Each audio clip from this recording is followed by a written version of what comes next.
আসসালামু আলাইকুম ওরহমতুল্লাহি বারাকাতু। সম্মানিত শিক্ষার্থী, আমরা গত ক্লাসে 1 নম্বর মাখরাজ শিখেছি। 1 নম্বর মাখরাজ 2টা হরফ ছিল, হামজা হা। আমরা এই ক্লাসে শিখব 2 নম্বর মাখরাজ। 2 নম্বর মাখরাজে আছে আইন এবং হা। আমরা গত ক্লাসের মতো আজকের ক্লাসেও হরফের মাখরাজ শিখব, সিফাত শিখব, হরকত দিয়ে উচ্চারণ শিখব, তানভিন, জজম, তাসদিদ দিয়ে উচ্চারণ শিখব। আমরা কঠিন একটা লাইন শেখার চেষ্টা করব, কোরআন শরীফের কিছু শব্দ দিয়ে অনুশীলন করব এবং পাশাপাশি তাজভিদের পাঠ থেকে একটা অংশ শিখব ইনশাল্লাহ। আমাদের প্রত্যেকটা ক্লাস এভাবেই চলতে থাকবে। আসুন আমরা হরফের মাখরাজটা জানার চেষ্টা করি। 2 নম্বর মাখরাজ হলকের মধ্যখান হইতে উচ্চারিত হয়। হলকের মধ্যখান মানে কণ্ঠলীর মাঝখান, গলার মাঝখান থেকে। কেমন? গত ক্লাসে আমি ভিডিওতে আপনাদেরকে দেখাই দিছিলাম। আর এটার সিফাত হচ্ছে আইন উচ্চারণের সময় অবশ্যই বাতাস বন্ধ থাকবে, এটা আমরা মনে রাখবো। আইন উচ্চারণের সময় বাতাস বন্ধ থাকবে। আওয়াজটা অনেক শক্তও হবে না, আবার অনেক নরমও হবে না, মাঝামাঝি হবে। তাওয়াসুদ, হালকা। আর তাওয়াসুদ কি জিনিস, এই মাঝামাঝি হওয়ার বিষয়টা কেমন, এটা কিন্তু আমরা জানতে পারবো আস্তে আস্তে। এটা ইস্তেফাল হবে, এটা কিন্তু অনেক পাতলা একটা হরফ, অর্থাৎ জিহ্বার গোড়া নিচু থাকবে উপরের তালু থেকে। যখন আমরা এই সিফাতগুলো আলাদা আলাদাভাবে জানবো, শিখবো, তখন আমরা প্রত্যেকটা বিষয় বুঝতে পারবো এবং আমি কি বলতেছি এটা আরও বুঝতে সহজ হবে। আর আমরা কিন্তু এটা খুব মনে রাখতে হবে, এই হরফটা কিন্তু পাতলা। আমরা এই হরফটাকে অনেকেই উচ্চারণ করি এইভাবে, আইন, এই অনেক ডাবাই, বলে ডাবাই। এত ডাবাডাবি করা যাবে না, কেমন? এটা এত কঠিন কিছু না, কিন্তু আমরা এটাকে কিন্তু এত কঠিন করে ফেলেছি। এটা অনেক পাতলা একটা হরফ, আমরা উচ্চারণ শেখার সময় বুঝতে পারবো। ইনফিতাহ ইসমাত, জিব্বার মধ্যখান উপরের তালু থেকে পৃথক থাকবে, আওয়াজ, উচ্চারণ আওয়াজ মজবুত হবে। আচ্ছা, আমার সাথে সাথে বলার চেষ্টা করেন, আইন, আইন। এটা আর বেশি ডাবানো যাবে না, আইন এভাবে ডাবানো যাবে না, কেমন? আইন পাতলা। আ জবরজির পেশ দিয়ে যদি বলি, আ, এই, রু। একটা জিনিস খেয়াল করেন, আমরা এটা গলার মাঝখান থেকে উচ্চারণ করতেছি, কিন্তু যদি আমরা বাংলা দিয়ে উচ্চারণ শিখতে যেতাম তাহলে কি হতো?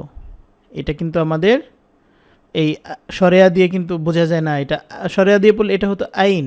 আইন কিন্তু হরফ না, আমরা বাংলা দিয়ে কখনোই চেষ্টা করব না, কেমন? আমরা সবসময় আরবিকে আরবির মতো করেই উচ্চারণ করার চেষ্টা করব। তো এটার উচ্চারণ আবার আমার সাথে সাথে বলেন, আইন, এক লিফ টেনে উচ্চারণ করতে হবে, আইন, আইন। আমরা এখন হরকত দিয়ে উচ্চারণ করব। আমরা প্রথম ক্লাসে কিন্তু শিখেছি হরকত কাকে বলে। এক জবর এক জের এক পেশকে হরকত বলে। আইন সবর আ, আইন জের এই, আইন পেশ রু, ঠোঁট গোল করে ফেলতে হবে, রু। আমরা যদি এটা দ্রুত করে বলার চেষ্টা করি এভাবে হবে, আই আই রু, তো প্রথমে এত দ্রুত করতে হবে না, আপনারা কষ্ট হবে। প্রথমে আমরা আলাদা আলাদাভাবে চেষ্টা করি বলার, তারপরে একসাথে বলতে পারবেন। আ, এই, রু। তানভিন দিয়ে উচ্চারণ করব, আইন দুই সবর আন। আপনারা কিন্তু এভাবে বানান করবেন, আইন দুই সের ইন, আইন দুই পেশ রুন, আন, আইন, রুন। আমরা এখন জজম দিয়ে উচ্চারণ করব।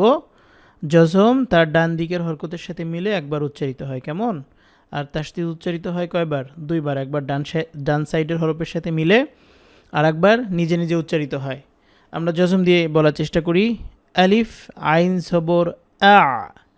আলিফের উচ্চারণটা ঠিক রাখতে হবে, আ, তারপরে আ, আ, আ। আলিফ আইন সের ইর, আলিফ আইন পেশ উর, আ, ইর, উর। আবারও বলেন, আ, ইর, উর। এইভাবে উচ্চারণ বারবার বারবার চেষ্টা করতে হবে, অনেকবার চেষ্টা করতে হবে। আর তাহলে দেখা যাবে যে আপনার মুখের যে জড়তা এটা কেটে যাবে। আমরা এখন তাসদিদ দিয়ে উচ্চারণ করব, আলিফ আইন সবর আ, আইন সবর আ, আ, আ, আ। আলিফ আইন সের ইর, আইন সবর আ, ইর, আ, ইর, আ।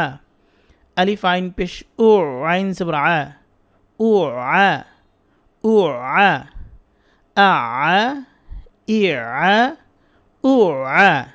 বারবার পড়তে হবে, আ, ইয়া উ আ, অনেক সহজ। কেমন? বারবার এটা অনেকবার চেষ্টা করবেন, করার পরে তারপরে এই লাইনটা আমার সাথে সাথে বলবেন, তাহলে এটা সহজ হবে। আপনি এটা একবার পরেই যদি এখানে চলে আসতে চান তাহলে কিন্তু এটা আপনার জন্য অনেক কঠিন হয়ে যাবে।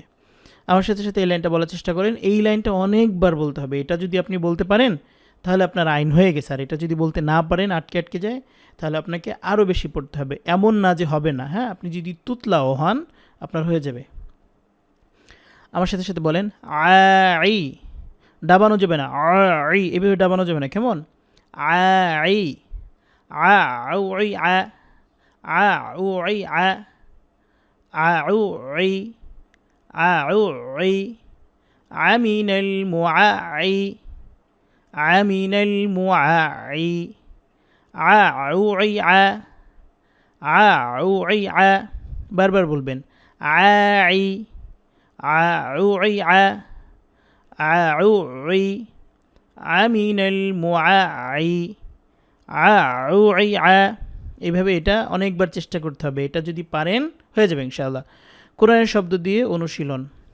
আমার সাথে সাথে বলেন আবুদে, না আবুদে। এটা আমি সাকিন করতেছি, আপনি চাইলে, আচ্ছা এখানে তো জবরজির পেশ দেওয়াই নেই, আমার মতো করেই বলেন না আবুদে ওয়াবুদুল্লাহ ওয়াবুদুল্লাহ। কোরআন শিবে কিন্তু এইভাবেই আইনটা থাকবে, এই যে শব্দের মাঝখানে এরকমের, শুরুতে এরকমের। ইয়ালামু ইয়ালামু আবেদুল্লাহি আবেদুল্লাহি ইসমাঈল ইস্তাঈনু ইস্তাঈনু فمن اعتدى بعد ذلك سعرت عما تعملون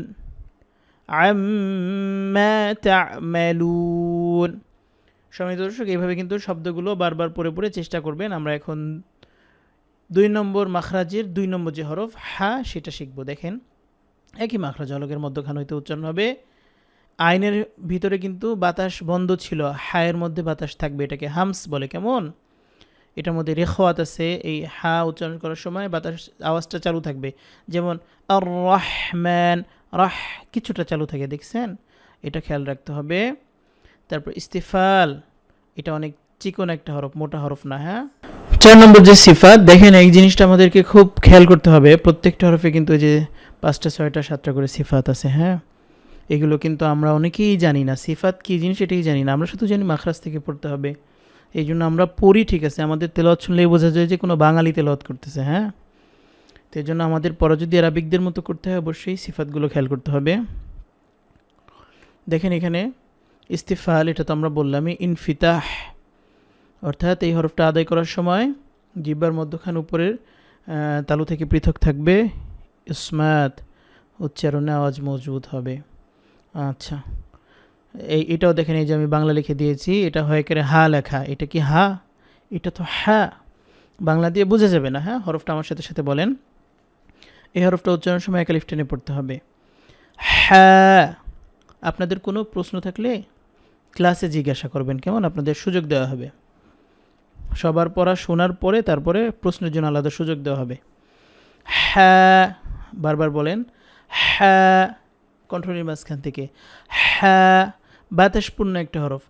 হ্যাঁ হ্যাঁ। আমরা এখন হরকত দিয়ে উচ্চারণ শিখব।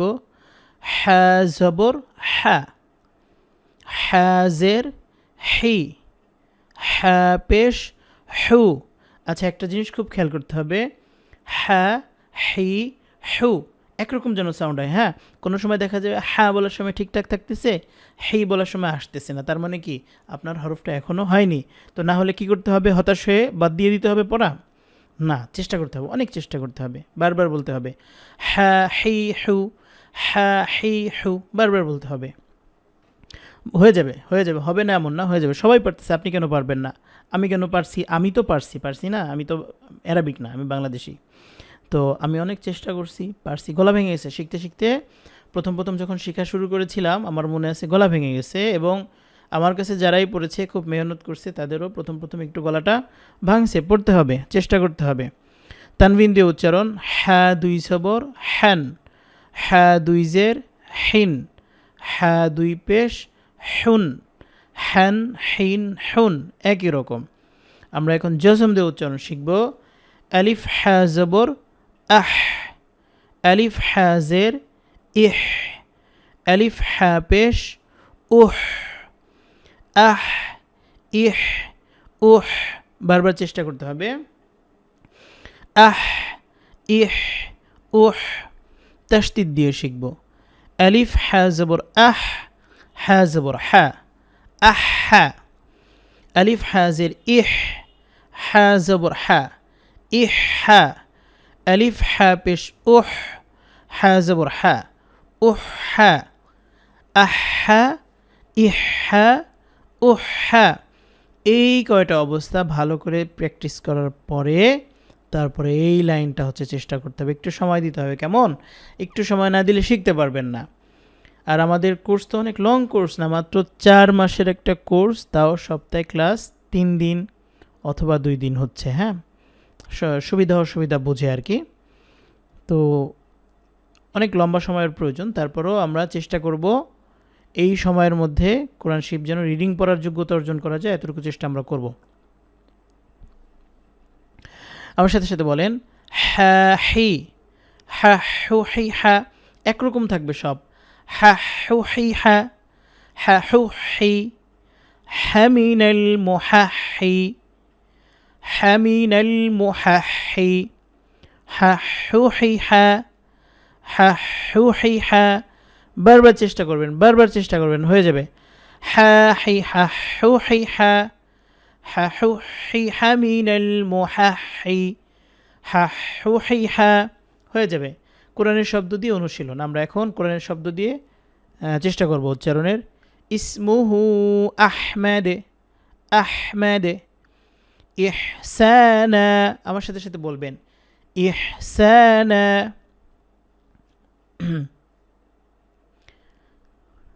আয়াহসাবু, আয়াহসাবু, ফালা তাহসাবান, ফালা তাহসাবান্না, ইয়াশরাহ, ইয়াশরাহ, আলাম।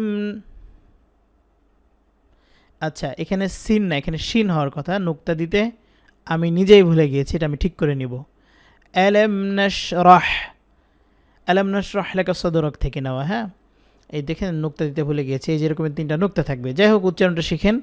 আলাম নাশরাহ, উহকিমাত, উহকিমাত, নাহনু, নাহনু, ওয়া আহসা, ওয়া আহসা, ওয়ালা তাহজান, ওয়ালা তাহজান। এই কয়টা হরফের মধ্যে যদি আপনি হা অ্যাপ্লাই করতে পারেন যথাযথভাবে, কোরআন শরীফে আপনার জন্য আর কোনো বাধা থাকবে না। আমরা এখন এই যে আইন এবং হা শিখেছি, আমরা এখানে দেখলে চিনব না, চিনার তো কথা। আমি আরেক জায়গা থেকে বের করি, এই যে এখান থেকে বের করেছি, দেখি কোথায় এখানে কম আছে, এখানে আসি। এই যে শুরুতেই দেখেন ওয়াইনদাহু, এটা আইন, চিনবেন না? এই যে আইন, কোথায় আইন, কোথায়? এই যে আমরা আইন শিখছি, এই যে এরকমেরই তো দেখা যায়। এই যে ওয়াইনদাহু মাফাতিহুল, এই যে হা, এই যে হা, এই যে আমরা হা শিখেছিলাম, এই যে দেখেন, এই যে হা। গায়বি লা ইয়ালামুহা, এই যে আইন, এই যে আইন, আমরা আইন শিখেছি, এই যে আইন চলে এসেছে। আমরা যা শিখছি তা এখানে আছে, এই যে আইন দেখেন, এই যে গোল একটা আইন আছে, এই যে আইন। আপনি এখানে হরফগুলো শিখে তারপর কোরআন শরীফে খুঁজবেন, আমি দেখি চিনতে পারি কিনা, চিনতে পারি কিনা। যদি চিনতে পারেন তাহলে তো হয়েই গেল, মাশাআল্লাহ, হয়ে যাওয়ার কথা। আচ্ছা, আমরা এখন তাজউইদের পার্ট থেকে একটা লেসন নিব, এখান থেকে একটা শেখার চেষ্টা করব। আমরা গত ক্লাসে শিখেছিলাম কি, হরফের উচ্চারণের ভঙ্গিকে সিফাত বলে। সিফাত কয় প্রকার? এখন দেখেন, সিফাতে লাজিমা এবং আরিদা। সিফাতে লাজিমা আপনি বই না দেখলেও পারেন। কেমন? সিফাতে লাজিমা কোন সিফাতকে বলে? খুবই সহজ একটা জিনিস, আমি ওদিকে দেখতেছি না। দেখেন, সিফাতে লাজিমা হচ্ছে ওই সিফাতকে বলে যে হরফের জন্য যে নির্দিষ্ট সিফাত আছে। এটা কি মুখস্থ করতে হবে? সব হরফের জন্যই তো নির্দিষ্ট নির্দিষ্ট সিফাত আছে, তাই না? ওই সিফাত অনুযায়ী যদি আপনি আদায় না করেন, আপনাকেই বলছি, ওই সিফাত অনুযায়ী যদি আপনি আদায় না করেন তাহলে মাঝে মাঝে হরফ হরফ থাকবে না। কারণ কোনো একটা হরফের মধ্যে মোটা সিফাত আছে, আপনি পাতলা করে করলেন, হয়ে যেতে পারে না হরফ পরিবর্তন। যেমন তজের হয় তৈ, আপনি যদি বলেন তৈ না বলে বলেন যদি তি, তাহলে তো তা হয়ে গেল, হরফ পরিবর্তন হয়ে গেল না। ওইটাই বলছে যে হরফের জন্য যে নির্দিষ্ট সিফাত আছে ওই সিফাত অনুযায়ী যদি আপনি আদায় না করেন তাহলে মাঝে মাঝে হরফ হরফ থাকবে না, আবার মাঝে মাঝে এমন হবে হরফ ঠিক থাকবে কিন্তু ত্রুটিপূর্ণভাবে আদায় হবে। ওই কথাটাই এখানে লেখা, কঠিন কিছুই নাই। দেখেন, ওই সিফাতকে বলা হয় যে হরফের জন্য যে নির্দিষ্ট সিফাত আছে সেই সিফাত অনুপাতে যদি হরফটি আদায় করা না হয় তাহলে হরফ হরফই থাকে না, অথবা হরফটি ত্রুটিপূর্ণভাবে আদায় হয়। যেমন হরফ হরফই থাকে না, এই যে ত তায়ের উদাহরণ এখানে নিয়ে আসছি।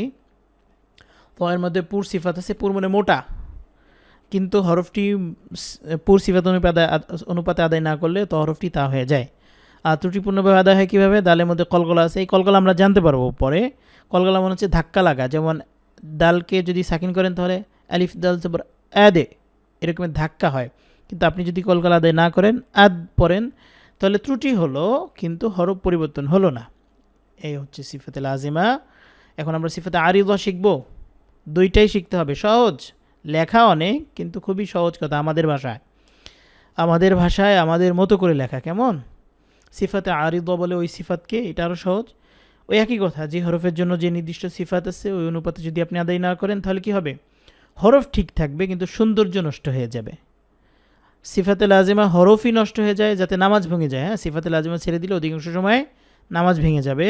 আমরা তো জানি যে নামাজ ভেঙে যাওয়ার প্রথম যে কারণ সেটা হচ্ছে নামাজে অশুদ্ধ তেলাওয়াত করা। হ্যাঁ, তাহলে সিফাতে লাজিমা ছেড়ে দিলে হরফ পরিবর্তন, অর্থ পরিবর্তন, নামাজ ভেঙে যাবে। কেমন? আর আরিজতে হচ্ছে সৌন্দর্য নষ্ট হয়ে যাবে, তেলাওয়াতের সৌন্দর্য ছাড়া যাবে না। যেমন এই যে আন্না লাম্মা, তাসদিদ দিয়ে দিব আমি, আপনার মনে মনে ভেবে নেন এখানে তাসদিদ আছে, নুনে মিমে তাসদিদ হলে গুন্না করতে হয়। এখন যদি গুন্না আদায় না করেন তাহলে কিন্তু সৌন্দর্য নষ্ট হয়ে যাবে, তেলাওয়াতের সৌন্দর্য থাকবে না। অনেক সহজ পড়া আজকে, আপনারা ভালো করে মুখস্থ করে নেবেন। এগুলো আপনাদের আগামী ক্লাসে ইনশাল্লাহ জিজ্ঞাসা করা হবে। আজকের মতো এই পর্যন্তই। আসসালামু আলাইকুম ওয়া রাহমাতুল্লাহি ওয়া বারাকাতুহু।